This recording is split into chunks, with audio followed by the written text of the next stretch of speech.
এক পশুতে শরীকের সংখ্যা, শরীকে কোরবানি দিন আমরা, শরীকে কোরবানি। ছাগল, ভেড়া, দুম্বা, এগুলা কয়জনে জানি হবে? সবাই জানি আমরা। ছাগল, ভেড়া, দুম্বা কয়জনে? একজনে, বাস, এটা তো আমরা সবাই জানি। ওট, গরু, এগুলা 7 জনে দেওয়া যাবে। কয়জনে দেওয়া যাবে? 2 জনে দেওয়া যাবে, 3 জনে দেওয়া যাবে, 4 জনে দেওয়া যাবে, 5 জনে দেওয়া যাবে, 6 জনে দেওয়া যাবে, 7 জনে দেওয়া যাবে। আর বলছি, ওট, গরু 2 জনে দেওয়া যাবে, 3 জনে দেওয়া যাবে, 4 জনে দেওয়া যাবে, 5 জনে দেওয়া যাবে, 6 জনে দেওয়া যাবে, 7 জনে দেওয়া যাবে। শরীকানা কোরবানি এটা দেওয়া জায়েজ আছে আপনার। এক্ষেত্রে আমরা তিরমিজির 1502 নম্বর হাদিসটা মনে রাখতে পারি। জাবির ইবনে আব্দুল্লাহ রাদিয়াল্লাহু তাআলা আনহুর বর্ণনা, তিনি বলেন, নাহান্না মা রাসূলিল্লাহি সাল্লাল্লাহু আলাইহি সাল্লাম, আমরা রাসূলুল্লাহ সাল্লাল্লাহু আলাইহি সাল্লামের সাথে কোরবানি করেছি ইয়াউমাল হুদাইবিয়া, আমাল হুদাইবিয়া, হুদাইবিয়া যুদ্ধের সময়। আল বাদানাতা আন সাবআতিন ওয়াল বাকারাতা আন সাবআতিন, ওট করেছি 7 জনের পক্ষ থেকে, গরুও করেছি 7 জনের পক্ষ থেকে। ওট করেছি 7 জনের পক্ষ থেকে, গরুও করেছি 7 জনের পক্ষ থেকে। আচ্ছা, 7 জন মিলে যদি কোরবানি করে, এক্ষেত্রে অংশ বন্টন কিভাবে হবে? 7 জনে করুক, 5 জনে করুক, 3 জনে করুক, অংশ বন্টন সমান সমান হবে। বলেন অংশ বন্টন। এক্ষেত্রে আপনারা তো জানেনই, কেউ যদি মনে করেন 50,000 টাকার একটা কোরবানি গরু, একজন দিছে 20,000, একজন দিছে 20,000, আরেকজন দিছে 20,000, হলো কত? 40। আরেকজন দিছে 10,000, কত হলো? তাহলে ভাগ তো অবশ্যই আপনার প্রথমে 5 ভাগ সমান সমান করবেন। 5 ভাগ সমান সমান কইরা একজনে পাবে 2 ভাগ, আরেকজনে পাবে 2 ভাগ, আরেকজনে পাবে 1 ভাগ।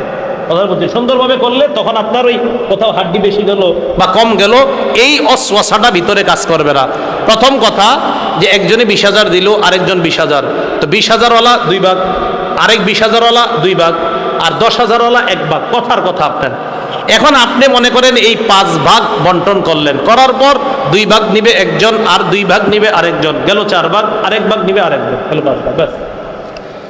কোরবানির পশু জবাই করার পর আপনি চাইলে 3 ভাগ করতে পারেন। 1 ভাগ গরিবরে দিলেন, 1 ভাগ প্রতিবেশী আত্মীয় স্বজন তাদেরকে দিলেন। এক্ষেত্রে একটা মাসালা, এই মাসালাটা হলো, আচ্ছা এটা বলবো না, এটা বললে পরে আবার আপনারা কৃপণতা করবেন। কি করবেন? কৃপণতা। এটা দরকার নেই, ঠিক আছে, মাথায় আসছিল, দরকার নেই। হ্যাঁ, বন্টন করেন, বন্টন করেন, গরিবরেও দিয়েন, প্রতিবেশীদেরকেও দিয়েন, বাস এটাই রাখেন। বন্টন করেন, প্রতিবেশীদেরকে দিয়েন, সবাইরে দিয়েন। হ্যাঁ, ঠিক আছে, দিবেন। হ্যাঁ, কি কয়? অনেক কয় বুঝছি বুঝছি, কি বুঝছি কে জানে।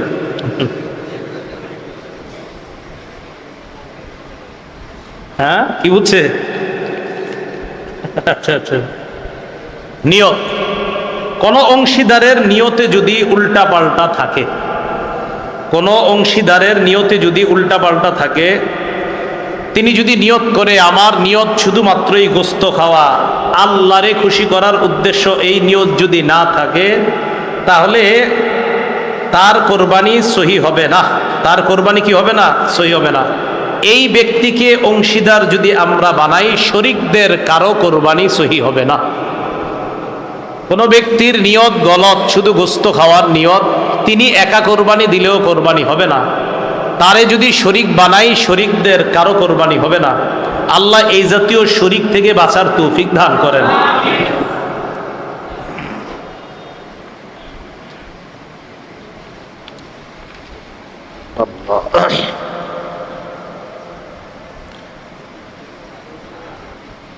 শরীকদের উপার্জন যদি অধিকাংশ কারো উপার্জন হারাম হয় অথবা পুরাটা হারাম হয়, 5 জনে কোরবানি দিলেন, 7 জনে দিলেন, 3 জনে দিলেন, এই শরীকদের কারো অংশ উপার্জন যদি বেশির অংশ হারাম হয় অথবা পুরাটা হারাম হয়, তাহলে তারে না নেওয়া, তার কারণে কারো কোরবানি হবে না। শরীকদের মধ্যে কারো পুরা অংশ যদি হারাম হয় অথবা বেশি অংশ যদি হারাম হয়, তাকে নিবেন না। তাকে নিলে কারো কোরবানি হবে না। খুব ভালো করে মনে রাখবো। এখন কথা, যদি আপনাদের মধ্যে কেউ এমন করেন, একটা ওট বা গরু কোরবানি দেওয়ার নিয়তি কিনছেন, আপনি ধনী, তো একা একা কিনছেন, ওটটা বা গরুটা কিনছেন 2 লাখ টাকা দিয়ে। এক্ষেত্রে আপনি এই গরুটা বা ওট এটা কেনার পরে অন্য কাউকে শরীক যদি চান, বানাতে পারবেন। কোনো ধনী মানুষ যদি একা একটা পশু কিনেন, কেনার পরে যদি আপনি কাউকে শরিক বানাইতে চান, অনেক বড় অঙ্ক দিয়ে কিনছেন, কেনার পর যদি শরিক বানাতে চান তাহলে শরিক করা যাবে কিনা? হ্যাঁ, শরিক করা যাবে। তবে এক্ষেত্রে একটা কথা আপনাকে বলি, আমি 2 লক্ষ টাকা দিয়ে একটা গরু কিনলাম, এখন আপনাদের একজনকে আমি শরিক বানাইলাম। কত টাকা? 20,000 টাকা দিয়ে শরিক হয়েছেন, তাহলে আমার 1,80,000, আপনার 20। এক্ষেত্রে আসলে উত্তম হলো আপনার এই 20,000 টাকা আমি নিয়ে সৎকা করে দেওয়া উত্তম। এটা আমি সৎকা করে দেওয়া উত্তম, কথার কথা। যদি না দেই হবে উত্তম, উত্তম সৎকা করা উত্তম, না করলেও সমস্যা নাই। বাকি তাকে যেহেতু শরিক বানাইলাম, আপনার গোস্ত ইত্যাদি সে খেতে পারবে, এটা কোনো সমস্যা নেই। বাকি উত্তম হলো ওনার এই অংশটা, এতটুকু অংশ আমি সৎকা, কারণ আমি প্রথমে একা দেওয়ার নিয়তি কিনছিলাম, পরে একজনের শরিক বানাইছি। উত্তম হলো ওনার টাকাটা সৎকা করে দেওয়া, বাকি গোস্ত কিন্তু খাওয়া যাবে। আবার সৎকা যদি নাও করা জায়েজ আছে, টাকাটা যদি সৎকা না করে তাও জায়েজ আছে। আরেকটা মাসালা আমরা খুব মন দিয়ে শুনবো, কোরবানির পশু কেমন হওয়া উচিত? কোরবানির পশু হৃষ্টপুষ্ট হওয়া উত্তম। বলেন, কোরবানির পশু কি হওয়া উত্তম? তিরমিজি শরীফের 1496 নম্বর হাদিসের বর্ণনা, আবু সাঈদ খুদরি রাদিয়াল্লাহু তাআলা আনহুর বর্ণনা, দহা রাসূলুল্লাহ সাল্লাল্লাহু আলাইহি ওয়াসাল্লাম বিকাবশিন আকরানা ফাহিলিন। রাসূলুল্লাহ সাল্লাল্লাহু আলাইহি ওয়াসাল্লাম শিং বিশিষ্ট মোটা তাজা হৃষ্টপুষ্ট একটা দুম্বা কোরবানি করলেন। কি করলেন? হৃষ্টপুষ্ট শিং বিশিষ্ট আপনার একটা প্রাণী কোরবানি করলেন। খোরা পশুর কোরবানি, খোরা বুঝেননি? হ্যাঁ, ব্যাংরা পশুর কোরবানি খুব মন দিয়ে শুনবেন।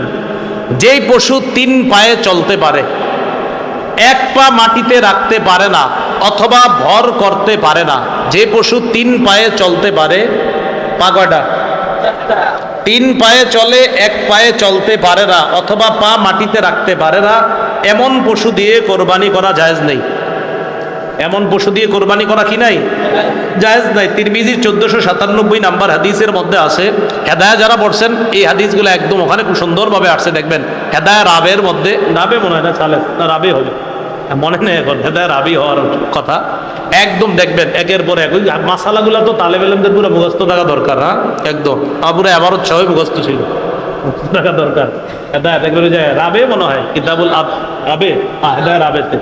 তো আপনারা দেখবেন কোরবানির মাসালাগুলা খুব সুন্দরভাবে লেখছে। তালেব ইলমদের উচিত এই শিরোনামের কালো কালো অংশগুলা মুখস্থ করে রাখা। কালো অংশগুলা কোন কিতাবের? কুদুরি। আরে কোন কিতাবের? কুদুরি ব্যাখ্যা না এটা?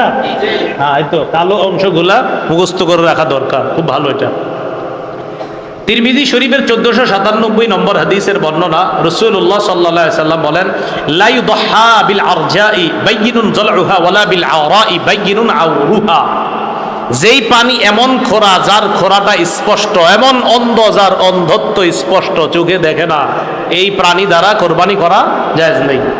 তাহলে এমন খোরা, যেই খোরা তার খোরামি স্পষ্ট, যেই খোরা 3 পায়ে চলতে পারে, 1 পায়ে চলতে পারে না অথবা 1 পা মাটিতে রাখতে পারে না, এমন প্রাণী দ্বারা কোরবানি দেওয়া জায়েজ নাই।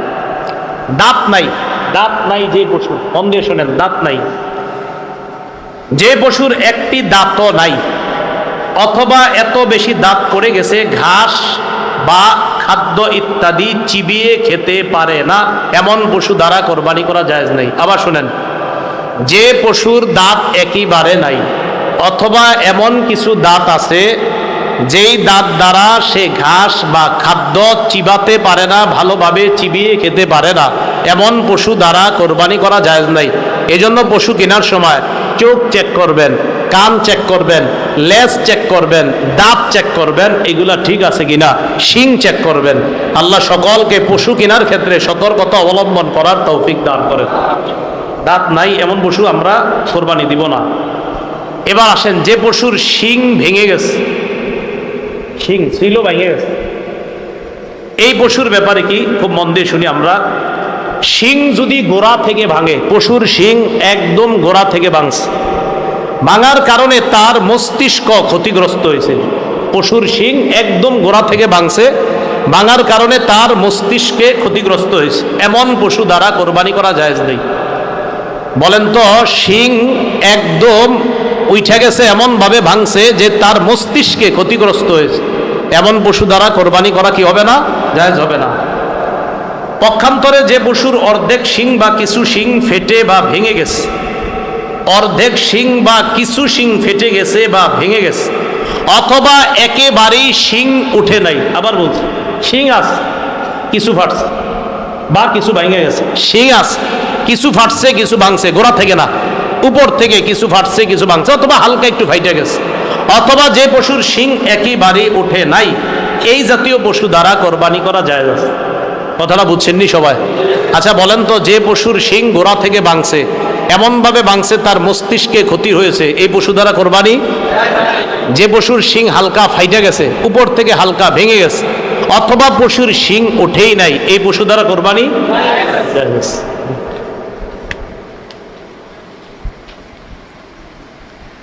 কান কাটা বা লেজ কাটা পশু, কান কাটা বা লেজ কাটা পশু, যে পশুর লেজ বা কোনো কান অর্ধেক বা তার চেয়ে বেশি কাটা, সে পশু দ্বারা কোরবানি করা জায়েজ আছে কিনা? আবার শুনি প্রশ্নটা। যে পশুর লেজ বা কোনো কান অর্ধেক বা তার চেয়ে বেশি কাটা, বলেন লেজ বা কান, এই লেজ বা কান অর্ধেক কাটা বা তার চেয়ে বেশি কাটা, এই পশু দ্বারা কোরবানি জায়েজ নাই। আচ্ছা বলেন তো, একটা গরুর লেজ অর্ধেক কাটা জায়েজ আছে? আচ্ছা, একটা গরুর কান অর্ধেক কাটা জায়েজ আছে? আচ্ছা, একটা গরুর লেজ অর্ধেকের বেশি কাটা, একটা গরুর কান অর্ধেকের বেশি কাটা, কোরবানি জায়েজ? আল্লাহ, যদি অর্ধেকের বেশি লেজ থাকে, লেজ কয় হাত হয় গরুর আনুমানিক? 2 হাত, 1 হাত। আচ্ছা যদি 1 হাত ধরেন, এখন আধা হাতের বেশি ভালো আছে ধরে নেই, আমরা মনে করেন যদি 1 হাত ধরেন বা একটু বেশি, উনি বলছে 1 হাত, আমি তো বলতে পারি না 1 হাত না 2 হাত, যাই হোক, যদি আচ্ছা যদি 2 হাত ধরেন, তো 2 হাত ধরলে সোয়া 1 হাত ভালো আছে, সোয়া 1 হাত ভালো আছে, যাই যাই। কান 4 ভাগ ধরে নিই আমরা, 4 ভাগের 3 ভাগ ভালো আছে, যাই যাই। কান 4 ভাগের 3 ভাগ ভালো আছে, এই পশু দ্বারা কোরবানি জায়েজ। লেজ 4 ভাগ ধরেন, কথার কথায় 3 ভাগ বেশির অংশ ভালো আছে, এটা দ্বারা জায়েজ আছে। আর বলেন তো, অর্ধেক যদি খারাপ থাকে কান বা লেজ, কোরবানি জায়েজ? অন্ধ পশুর কোরবানি, এটা আগে বলছি, যে পশুর 2টি চোখ অন্ধ বা 1 চোখ পুরো নষ্ট, সে পশু দ্বারা কোরবানি জায়েজ আছে কিনা? উত্তর, যে পশুর 2টি চোখ অন্ধ অথবা 1 চোখ পুরা নষ্ট, সে পশু দ্বারা কোরবানি জায়েজ নাই। বলেন তো, গরুর 2 চোখ আছে, একটা পুরা নষ্ট, জায়েজ? 2 চোখ পুরা অন্ধ, জায়েজ? জায়েজ নেই। গর্ভবতী পশুর মাসালা শুনি। গর্ভবতী, অনেকে ধোকা দিয়ে আপনি বেশ বিক্রি করে ফেলেন, যিনি কিনে তিনিও বুঝতে পারে না এটা যে গর্ভে বাচ্চা ছিল।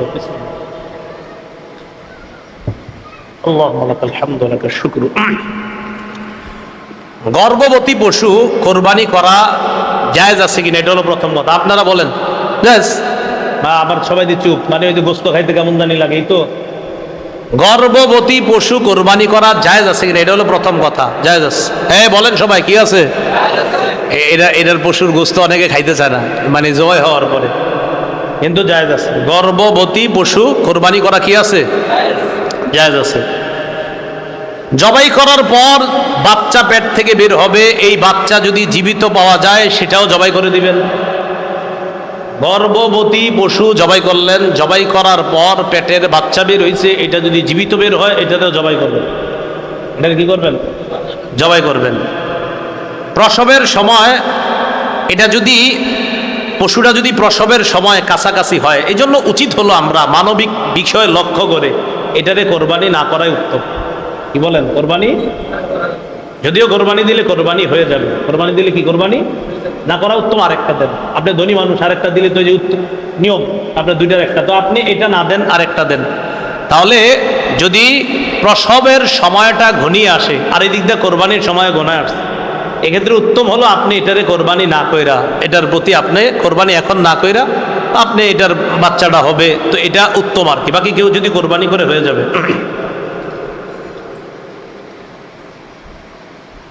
কোরবানির নিয়তে ভালো পশু কিনছেন, কেনার পর যদি এমন কোনো দোষ দেখা যায় যার কারণে কোরবানি জায়েজ হবে না, তাহলে এই পশু দ্বারা কোরবানি জায়েজ হবে না।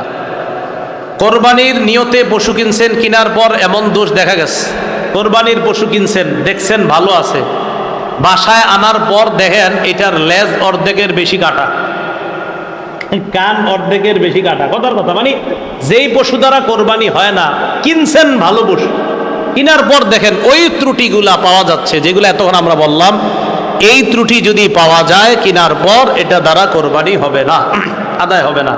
এক্ষেত্রে আপনি আরেকটা পশু কোরবানি দিতে হবে। গরিব মানুষ হইলে তার আরেকটা আপনার ত্রুটিযুক্ত যে পশু, ওটা দ্বারা কোরবানি করতে পারবে। এই ক্ষেত্রে একটা মাসালা খুব ভালো করে শুনি। একজনের ধনী মানুষ, আরেকজন গরিব মানুষ। ধনী মানুষ কেনার পর ত্রুটিগুলা দেখা দিচ্ছে, তার জন্য আরেকটা পশু কিনতে হবে, এটা দ্বারা কোরবানি করা যাবে না। এক্ষেত্রে গরিবের জন্য একটু ছাড়, গরিব মানুষ এই ত্রুটিযুক্ত পশুটাই কোরবানি করতে পারবে। গরিব মানুষ ত্রুটিযুক্ত পশুটাই কোরবানি করতে পারবে, তার উপর আরেকটা লাগবে না। পশুর